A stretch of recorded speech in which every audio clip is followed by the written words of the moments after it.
페이지 204페이지. 데이 9. 로그로뇨. 나해라. 나는 체크아웃을 알베르게를 나섰다. 로그로뇨의 아침 공기가 조금 차가웠다. 어젯밤의 열기가 사라진 거리가 조금은 휑했다.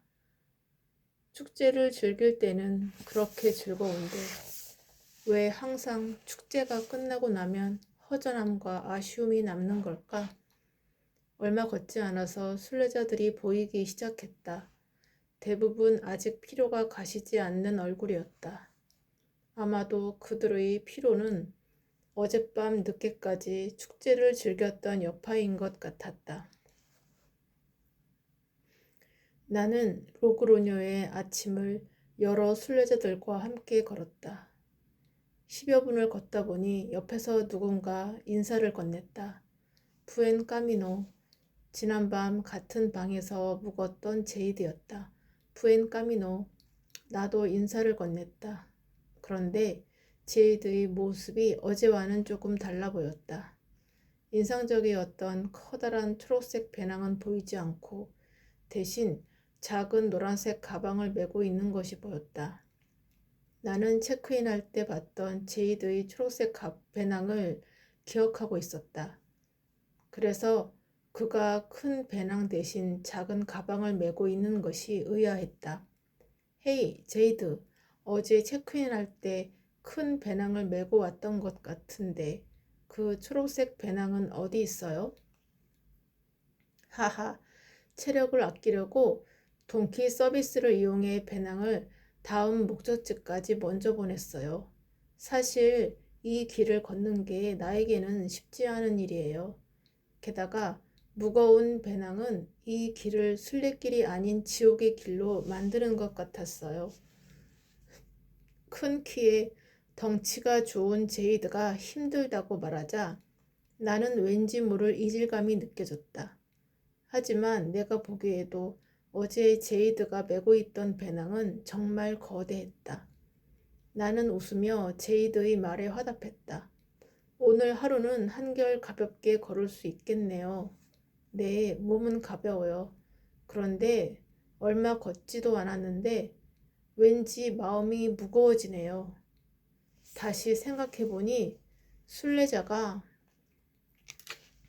자신의 짐을 짊어지지 않는 것은 순례길의 취지와 맞지 않는 것 같아요. 그래서 내일은 어떻게 해야 할지 고민이 되네요. 하지만 배낭을 계속 메고 가기에는 저의 체력이 버텨줄 것 같지 않아요. 아무튼 오늘 걸으면서 생각을 좀 해봐야겠어요. 우리는 잠시 이야기를 나누고 나서 자연스럽게 각자의 속도로 걸어갔다. 성큼성큼 걸어가던 제이드는 어느새 저 앞을 걷고 있었다. 30분 정도 더 걸어가자 로그로뇨 외곽에 있는 큰 공원이 보였다. 그 공원에서는 몇몇 사람들이 산책하고 있었다. 아마 이곳의 주민인 듯 했다. 누군가는 순례자로서 이 길을 걷고 누군가는 단지 생활의 일부로 이 길을 걷는 모습이 재미있었다.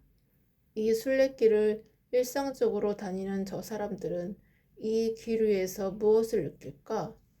공원을 지나서 한참을 걷다 보니 어느새 주위에는 사람들이 거의 보이지 않았다. 내가 처음 산티아고 순례길 자료를 찾아봤을 때만 해도 매년 수백만 명의 사람들이 이 길을 찾는다고 했기에 항상 순례길은 사람들로 북적일 것만 같았다. 그러나 실제로 와서 걸으니 의외로 한산한 길이 많았다. 1시간 정도 혼자 길을 걸었을까? 멀리서 나무 그늘에서 한 청년이 쉬고 있는 모습이 보였다.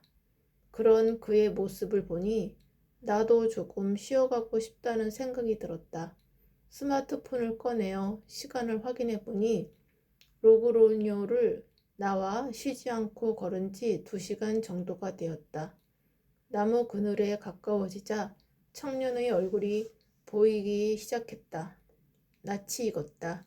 바로 어제 로그로니어 밤거리에서 곤배를 외쳤던 덴마크 청년이었다. 어제의 흥겨움을 함께해서인지 그가 더욱 반가웠다. 청년 옆으로 다가가 배낭을 내려놓자 그는 손에 들고 있던 물병을 나에게 내밀면서 장난스럽게 인사를 건네었다. 건배, 하하, 부엔 까미노, 부엔 까미노. 나도 인사를 건네고는 그의 옆에 앉았다. 저는 수연이에요. 당신은 이름이 뭐예요? 어제는 이름도 물어보지를 못했네요. 저는 세바스찬입니다. 나는 세바스찬에게 인터뷰를 요청했다. 어제 나의 카메라를 보아서인지 편하게 승낙해 주었다. 세바스찬, 당신은 순례길을 왜 오게 되었나요? 저는 이곳 순례길을 아주 좋아합니다. 4년 전에 부모님과 함께 왔었는데 그때의 기억이 아주 좋았어요. 그 이후로 혼자서 매년 이곳을 오는데 벌써 4번째입니다. 이 길을 걷다 보면 만나는 사람들과 자연이 나를 치유해 주는 듯해요. 이제는 이 길을 오지 않으면 허전해서 견디기 힘들 정도랍니다. 와, 4번째라면 이 순례길에 대해 아주 잘 아시겠네요. 그렇다면 올 때마다 달라지는 것들이 있나요? 일단은 제 짐이 많이 줄어들었죠. 하하. 그러고 보니 그의 주위에 보통 순례자라면 가지고 있는 큰 배낭이 보이지 않았다. 가방도 아주 작아서 거리에서 그를 마주친다면 순례자라고 생각하지 못할 수도 있을 것 같았다. 저는 미니멀한 삶을 추구하고 있답니다. 짐이 많으면 삶에 방해가 되는 것 같거든요. 순례길에서 만나는 사람들과 자연, 그리고 저 자신에게 온전히 집중하기 위해 짐을 줄였어요.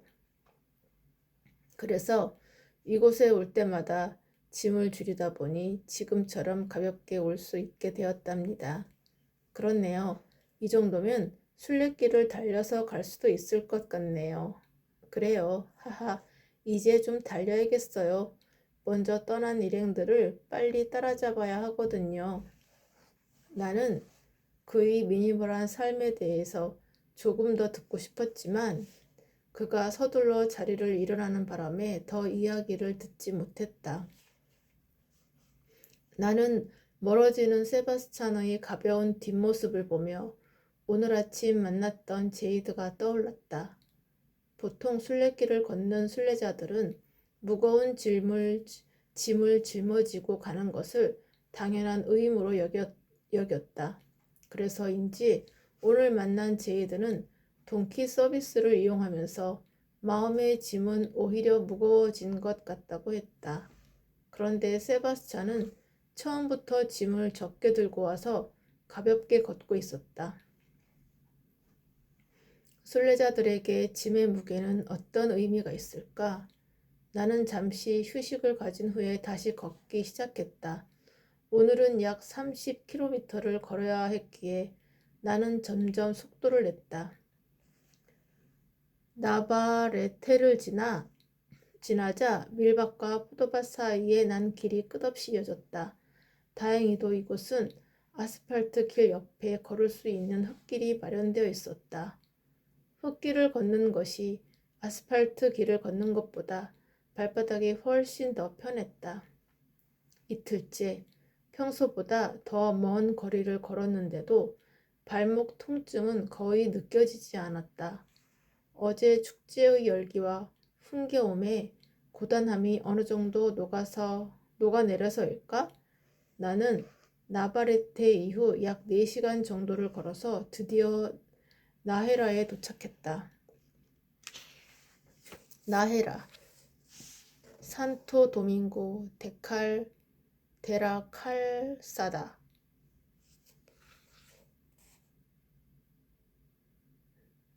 10번째 날, 간밤에 꿈을 꿨다. 순례길에서 처음 꾸는 꿈이었다. 넓은 초원 가운데에 길게 뻗은 길을 걷고 있는데 하늘에서 떨어지는 별똥별들이 하나씩 손 위로 떨어지기 시작했다. 하나, 둘, 셋. 몇 개의 별들이 떨어졌을까? 나는 손에 든 별들을 놓치지 않으려고 꽉 쥐었다. 그리고 별을 보기 위해 손을 펴는 순간 밝은 빛에 눈이 부셔서 확 눈이 떠졌다. 정말 아름다운 꿈이었다. 모두가 잠들어 있는 새벽. 나는 다시 조용히 눈을 감았다. 고요함 속에서 꿈에 본 그 별들이 여전히 내 눈앞에서 빛났다. 그 빛이 내 몸의 세포들을 하나씩 깨워주었다. 몸이 가벼웠다. 얼마 후에 사람들이 하나둘 침대에서 일어나기 시작했다. 나도 몸을 일으켜 준비하고 알베르게를 나섰다. 아직 아침이어서 날이 조금 쌀쌀했지만 그래도 컨디션은 좋았다. 꿈 때문인지 이상할 정도로 나의 발걸음이 가벼웠다. 구름 위를 걷는 듯 살랑이는 발걸음에 추운 줄도 모르고 걸었다.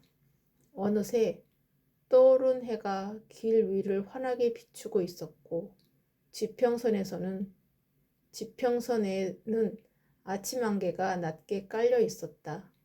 양손에 스틱을 잡고 땅을 보며 걷는 순례자들이 나를 스치고 지나갔다. 그들은 부엔 까미노라고 인사를 할 때만 잠시 고개를 들었다가 다시 땅을 보며 열심히 걸어갔다. 가다 보니 눈에 익은 큰 초록색 배낭이 보였다. 제이드였다. 제이드, 어떻게 된 거예요? 오늘은 다시 배낭을 메고 있네요. 나는 제이드에게 다가가 웃으며 물었다. 수연, 잘 지냈어요? 어제 배낭 없이 걸어보니 몸은 가벼운데 마음이 매우 불편하더라고요. 왠지 내가 져야 할 짐을, 그러니까 누군가에게 책임을 떠맡긴 듯한 찝찝함이랄까요? 몸도 재충전되었으니 오늘부터 다시 배낭을 직접 메고 걸어가기로 했어요. 하하. 그는 다시 여유를 찾은 듯한 미소로 앞서 걸어갔다. 앞에는 또 다른 3명의 순례자가 무슨 좋은 일이 있는지 배를 잡아가며 웃고 있었다. 지나가는 나를 향해 부엔 까미노를 외치면서도 웃음이 멈추지 않았다. 1시간 정도 걸어 첫 번째 마을인 아조프라에 도착했다. 마을 입구에서 멀지 않은 곳에 노란색 간판이 있는 카페가 있었다. 카페 안으로 들어가니 내부는 꽃으로 예쁘게 꾸며져 있었고 테이블은 이미 사람들로 가득 차 있었다. 혹시 남은 자리가 있는지 살피기 위해 안으로 더 들어가 보니 중앙에 동양인 여성이 혼자 테이블에 앉아 있었다. 나는 샌드위치와 커피를 주문하고서 그녀에게 인사를 건넸다. 안녕하세요. 같이 앉아도 될까요? 네, 그러세요. 저는 수연이라고 합니다. 저는 유카라고 합니다. 일본인이시군요. 네, 한국인이시죠? 네, 나는 유카와 가볍게 통성명을 나누고서 커피를 마셨다. 몸속에서 따뜻한 열기가 느껴졌다. 그때 둥근 얼굴에 미소를 띤 남자가 카페로 들어와 우리 테이블로 다가왔다. 헤이 유카. 오, 단테스. 단테스라는 남자는 나에게도 악수를 청하고는 자연스럽게 우리 테이블에 자리를 잡았다. 그는 브라질에서 왔다며 자신을 소개했다. 그 사이 카페 안에는 사람들이 더 많아졌다. 다소 시끄러웠지만 북적이는 사람들로 활기가 넘쳤다. 단테스, 유카, 실례가 되지 않는다면 인터뷰할 수 있을까요? 나는 단테스와 유카에게 물었다. 갑작스러운 인터뷰 요청이었음에도 둘은 흔쾌히 승낙해 주었다. 나는 카메라를 꺼내 먼저 카페의 분위기를 앵글에 담은 후 카메라의 동선을 유카와 단테스에게로 이어갔다. 단테스, 당신은 순례길에 온 이유가 어떻게 되나요? 브라질에는 파울로 코엘료라는 유명한 작가가 있답니다. 수연도 혹시 아나요? 네, 알고 있습니다. 예전에 연금술사라는 책을 읽어봤어요. 알고 있군요. 그 사람이 쓴 소설 중에는 순례자라는 책도 있지요. 저는 그 책을 읽고 꼭 한번 이곳 산티아고 순례길을 오고 싶었답니다. 사실 몇 달 전 퇴직하고 앞으로 어떻게 살아가야 할지 고민하게 되었어요. 그래서 앞으로의 인생에 대해 생각하려고 이곳을 찾게 되었지요. 파울로 코엘료도 이곳 산티아고 순례길을 걷고 난 후 그때의 영감으로 순례자라는 책을 썼다고 하더라고요. 저도 이곳에서 인생의 특별한 영감을 얻을 수 있을까? 막연한 기대를 하고 있답니다. 그렇다면 지금까지 순례길을 걸으면서 인생의 영감을 얻으신 게 있나요? 아직은 없어요. 뭐 아직 절반도 걷지 않았잖아요. 가다 보면 영감을 얻게 되지 않을까요? 그가 웃었다. 하얀 치아가 매력적이었다. 덴테스, 파울로 코엘료처럼 특별한 영감을 얻기를 바랍니다. 나는 카메라를 유카에게로 돌렸다. 유카, 당신은 이곳에 온 이유가 뭔가요? 저는 자유로운 삶을 좋아합니다. 그래서 일본에서 직장에 취직하지 않고 프리터족으로 살아가고 있어요. 프리터족은 자유롭게 아르바이트 하면서 사는 사람이에요. 그래서 저는 필요한 만큼 돈을 벌고 나면 이렇게 여행을 다녀요. 특히 트레킹을 좋아하죠. 3년 전에는 히말라야를 다녀왔고 작년에는 남미의 안데스 산맥도 가보았어요. 이번에는 색다른 곳을 가보고 싶어서 이 산티아고 순례길을 찾게 되었어요. 단순히 걷는 것 이상의 무언가가 있으면 좋을 것 같았거든요. 게다가 이곳을 다녀온 친구가 꼭 가보라고 제게 추천하더라고요. 아르바이트만으로는 여행도 하고 생활도 하기에는 쉽지 않을 것 같은데요. 일본은 회사의 정직원으로 들어가지 않아도 아르바이트만으로도 꽤 많은 돈을 벌 수가 있어요. 회사의 정직원으로 들어가면 골치 아픈 게 많아요. 책임져야 할 것도 많고요. 하지만 아르바이트 하면 돈을 모으기가 쉽고 언제든지 일을 그만둘 수가 있어요. 또 돈이 필요할 때는 다시 일을 구하면 되니까 훨씬 좋아요. 미래가 불안한 건 있지만 아직은 젊으니까요. 나는 유카와 순례길의 에피소드, 앞으로의 계획 등에 관한 이야기를 좀 더 나누고는 인터뷰를 마쳤다. 인터뷰를 마치고 나니 이 순례길에서 인생의 새로운 전환점이나 특별한 것을 얻으려는 사람들이 많다는 생각이 들었다. 이들이 이 길의 끝에서 무엇을 얻게 될지 더 궁금해졌다. 단테스는 은퇴 이후의 삶에 대해 특별한 영감을 찾게 될까? 유카는 이 순례길에서 무엇을 얻게 될까? 프리터로서 살아가는 삶이 정말 자유로운 삶일까? 자유로운 삶과 불안한 삶은 함께할 수밖에 없는 걸까? 여러 가지 생각들이 스쳐 지나갔다. 그 사이 카페에는 사람들이 조금 줄어들었다. 나는 남은 커피를 한 모금 마시고 다시 순례길을 출발하기 위해 준비했다. 단테스와 유오카는 조금 더 쉬었다가 가겠다고 했다. 그래서 나는 먼저 출발하려고 테이블에 일어섰다. 그때 카페 입구로 순례자 2명이 들어왔다. 자연스럽게 그들에게 시선이 갔다. 모델 같은 외모의 미남 미녀였다. 나도 모르게 그들에게 갔던 시선을 거두고 카페를 나섰다. 오늘 목적지는 산토 도밍고 데라 칼사다였다. 카페를 나서 걷는 길에 에스테아에서 복권에 당첨되었던 신혼부부인 니콜과 비앙카를 만났다. 부엔카미노, 수연, 오늘은 어디까지 가나요? 저는 산토 도밍고까지 가려고 해요. 어머, 저희도 거기까지 가려고 하는데 알베르게 예약은 했나요? 아니요. 수연도 예약을 미리 해두는 게 좋을 거예요. 조금 전에 예약하려고 전화했더니 이미 두 곳이 예약이 다 찼다고 했어요. 세 번째 전화를 한 알베르게에는 세 자리가 남았다고 해서 예약을 바로 했지요. 수연도 이 알베르게에 전화해서 예약하는 게 어때요? 나는 니콜의 말을 듣고 서둘러 알베르게에 전화를 걸었다. 다행히 딱 한 자리가 남아 있었다. 주인은 나에게 럭키가이라고 했다. 예약을 마친 나는 니콜 부부와 오늘 목적지까지 동행하기로 했다.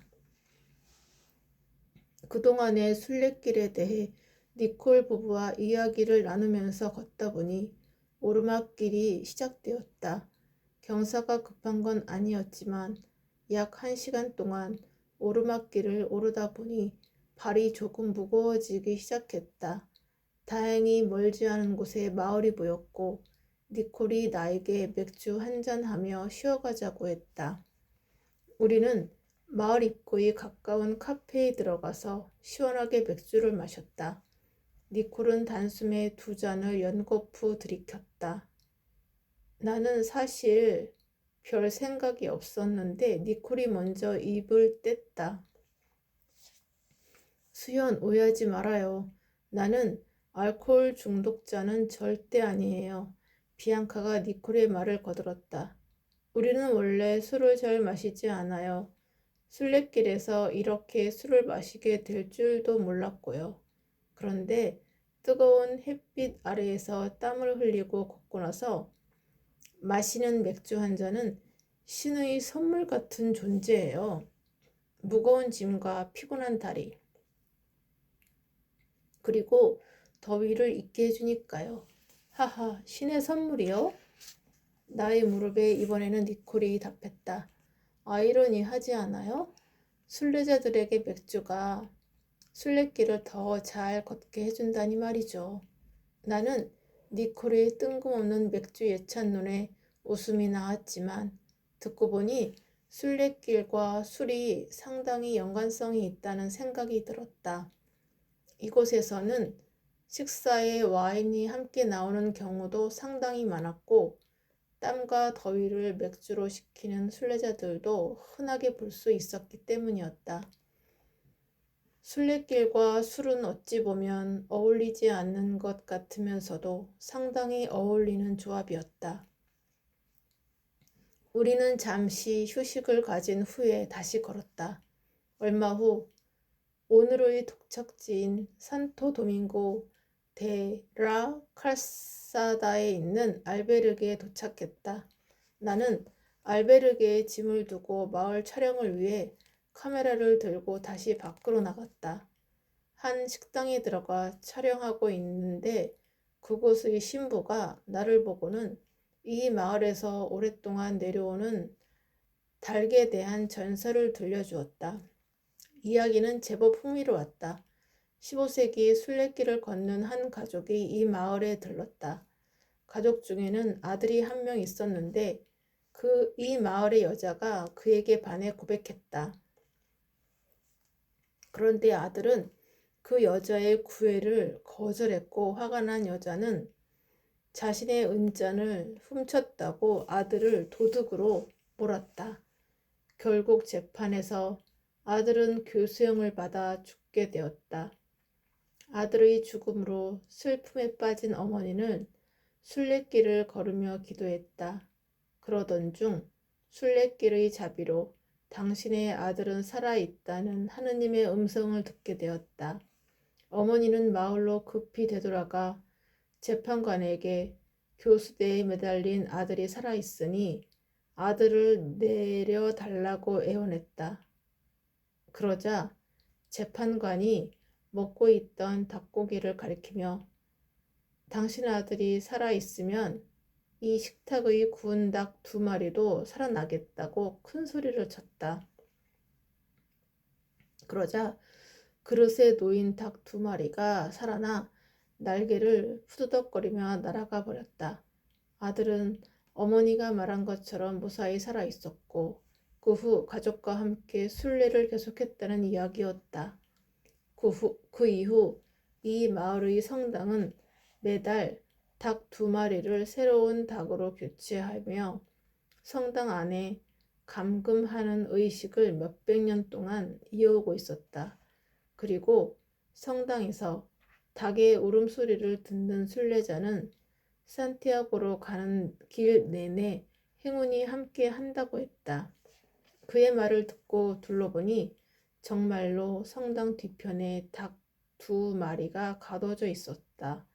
닭의 울음소리를 카메라에 담고 싶었지만 끝내 울지는 않았다. 성당 촬영을 마치고 마을을 더 둘러보니 닭과 관련된 상징물을 많이 볼 수 있었다. 집마다 닭 문양을 대문에 그려넣기도 하고 닭을 들고 있는 순례자의 상을 포토존으로 만들어 순례자들이 기념 촬영을 할 수 있는 곳도 여럿 보였다. 왠지 오늘 저녁으로는 닭고기를 먹어야 할 것 같은데 마을 촬영이 어느 정도 마무리되고 카메라를 접은 뒤 나는 슈퍼마켓에 가서 저녁에 먹을 닭고기 몇 점을 사서 맛있게 구워 먹었다. 내일은 벨로라도까지 가야 하는구나. 나는 깨끗이 샤워를 마치고 촬영 파일을 내린 뒤 잠자리에 들었다.